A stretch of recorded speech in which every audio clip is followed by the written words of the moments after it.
आप देख रहे हैं जय भारत टीवी। देहरादून में उत्तराखंड सरकार ने 2 दिन मैराथन एक मेगा इवेंट किया है, जिसमें देश और दुनिया के तमाम बड़े उद्योगपतियों के पहुंचने का दावा किया गया। प्रधानमंत्री नरेंद्र मोदी तो आए ही।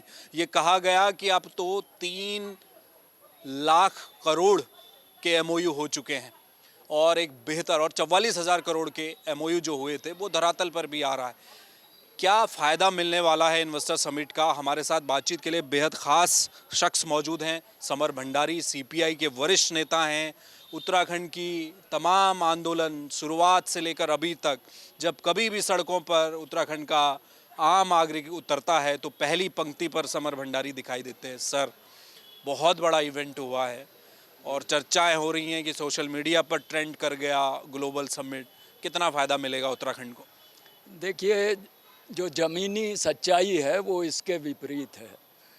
देहरादून को चमकाया गया, 2-4 दिनों में हज़ारों करोड़ रुपए खर्च किए गए, लेकिन ज़मीन पर बदतरीन स्थितियां इस प्रदेश के अंदर लगातार जारी हैं।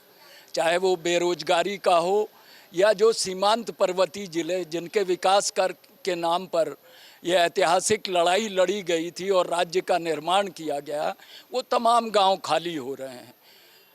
बड़े पैमाने पर बेरोजगारी के चलते और जो अर्थव्यवस्था है उसका विकास का ढांचा जो है वो जन विरोधी है। मेरा कहना है कि जो विकास की योजनाएं हरिद्वार में, देहरादून में, ऊधम सिंह नगर में कारगर होंगी, वो चमोली, पिथौरागढ़ उसमें नहीं कारगर हो सकती हैं। तो उनके मानक अलग होने चाहिए, लेकिन विकास का एक ही ढांचा ये प्रदेश की सरकार मानती है कि बड़े बड़े इन्वेस्टर्स को बुला के, बड़े उद्योगपतियों के बुलाकर इसकी स्थिति, इसके चेहरे को बदलने की कोशिश की जाए। 2018 में भी समिट हुआ और उस समय भी एक बड़े इन्वेस्टमेंट की बात की गई, लेकिन रत्ती भर बदलाव उत्तराखंड के स्थितियों में नहीं हुआ। मेरा ये कहना है कि जो तमाम ऊधम सिंह नगर से लेकर हरिद्वार, सेलाकुई में जो औद्योगिक क्षेत्र विकसित किए गए थे, उनके बयान आ रहे हैं कि हमारी बड़ी बुरी स्थितियां हैं।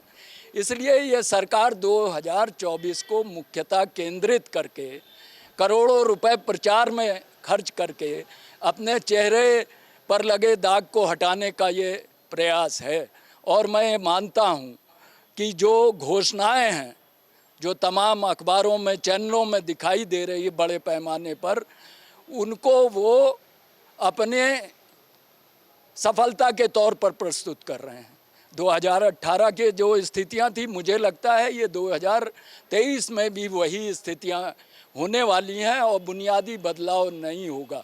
जब तक उत्तराखंड की भौगोलिक विशिष्टता और स्थानीय ज़रूरत के हिसाब से नीतियों का निर्माण नहीं होगा, तो इन बड़े कॉरपोरेट के भरोसे उत्तराखंड की तस्वीर को बदल पाएं, ये संभव नहीं है। ये रोजगार नहीं देते हैं। आप देखें, बड़े बड़े उद्योगपति हैं, रोजगार सीमित हैं। तो रोजगार तो आप छोटे उद्योग जो हैं उनका जाल जब तक नहीं बिछाएंगे, छोटे उद्योगपतियों, व्यापारियों को प्रोत्साहन नहीं देंगे, तब तक ज़मीनी स्थितियों में बदलाव नहीं होने वाला। सर, क्या आपको कारण लगता है? आपने कहा कि 2024 का चुनाव सामने है, उसके लिए अपना चेहरा चमकाने की कोशिश कर रहे हैं। जो बड़े उद्योगपति आ रहे हैं वो तो दावा कर रहे हैं। बाबा रामदेव ने कहा कि हम 10,000 करोड़ का निवेश करेंगे और रोज़गार भी देंगे। अंबानी भी हैं, अडानी भी हैं। अगर उनका 10% भी यहाँ उन्होंने लगा दिया तो ये तो कायाकल्प हो जाएगा प्रदेश का। फिर देखिए, पूरे देश में यही तो ढिंढोरा पीटा जा रहा है। उत्तराखंड इस देश से अलग कोई प्रदेश नहीं है। आप बताएं कि ये बेरोजगारी का संकट अगर 45 साल में सबसे ज़्यादा दिखाई दे रहा है, तो ये अडानी, अंबानी और उनके भरोसे से अगर विकास होता तो ज़मीनी स्थितियां बदलती। कृषि, पूरा क्षेत्र, ग्रामीण क्षेत्र में ज़बरदस्त असंतोष है।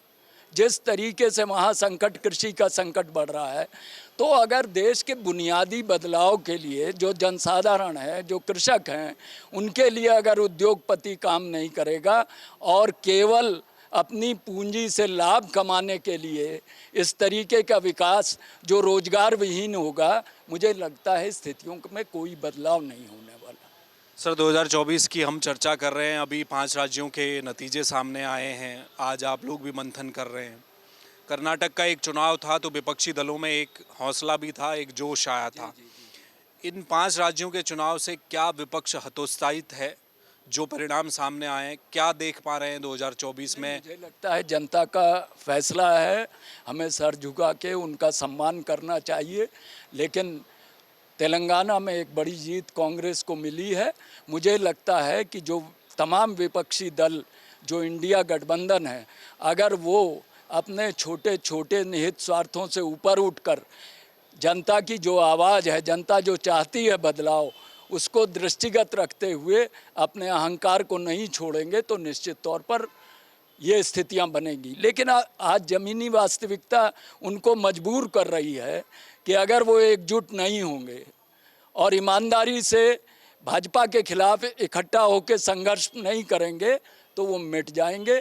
इस देश के अंदर चाहे वो संविधान का सवाल हो, लोकतंत्र का सवाल हो, धर्मनिरपेक्षता का सवाल हो, इन बुनियादी सवालों को लेकर अगर इकट्ठा हुए हैं इंडिया गठबंधन को तो उसी जज्बे के साथ उन्हें आगे बढ़ना होगा। मुझे लगता है जनता बदलाव चाहती है।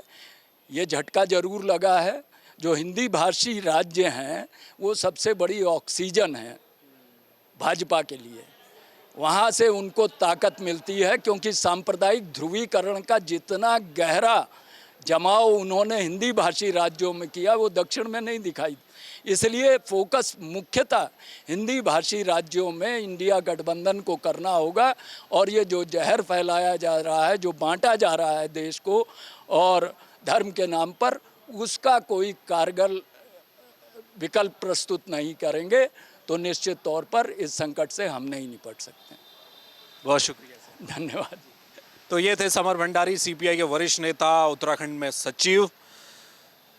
इन्वेस्टर समिट को लेकर बड़ा कटाक्ष किया है। विपक्षी दल के बड़े चेहरे हैं और ये कह रहे हैं कि जो मेगा शो इन्वेस्टर के नाम पर यहाँ पर किया गया है उससे कुछ होने वाला नहीं है। 2018 में भी इन्वेस्टमेंट को लेकर एक बड़ी समिट की गई थी।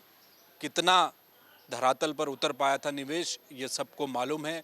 इसका क्या फ़ायदा होगा ये कहना भी मुश्किल है। तो कुल मिलाकर विपक्ष के निशाने पर ग्लोबल समिट, इन्वेस्टर समिट और उसके अलावा 5 राज्यों के नतीजे के बाद जो विपक्षी दल हैं वो क्या सोच रहे हैं 2024 में, अभी उम्मीद है। लेकिन हिंदी भाषी राज्यों को टारगेट करना होगा, ये विपक्षी दल कह रहे हैं। कैमरामैन मयूर उपाध्याय के साथ हेमभट्ट, जय भारत टीवी।